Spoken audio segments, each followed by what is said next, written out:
তো অনেকে আমাকে প্রশ্ন করে, তো দাদা আসামে তো 2002 ভোটার তালিকা আমি পাইনি, তো এখন আমি কী করবো, আমি এসআইআর কীভাবে অংশগ্রহণ করব?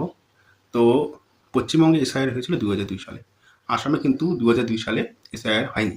আসামে এসআইআর হয়েছে 2005 সালে।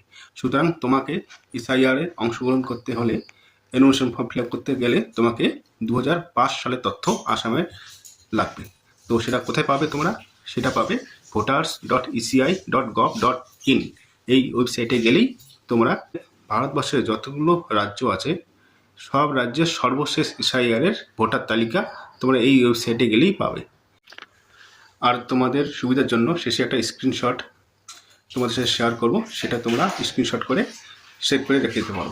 তো অনেকেই আবার প্রশ্ন করে যে বিহারের এসআইআর তো হয়েছে 2025 সাল, তো তাহলে কি 2025 সালে ভোটার তালিকা লাগবে? তো সেক্ষেত্রে ইসিআই যে গাইডলাইন আছে সেই গাইডলাইন অনুযায়ী কোন স্টেটে কবে এসআইআর হয়েছিল সেই তালিকাটা তোমাদের সাথে শেয়ার করলাম। তো তোমরা ভালো করে দেখে নাও। তো বিহারে এখানে দেখানো আছে 2003 সালের। আর ওয়েবসাইট যদি বিহারে যদি ওয়েবসাইট মানে তোমার এই voters.eci.gov.in এই ওয়েবসাইটে তোমরা যাও, তো এখানেও 2003-এরই ভোটার তালিকার তথ্য আপলোড করা আছে। সুতরাং 2003টাই প্রেফারেবল।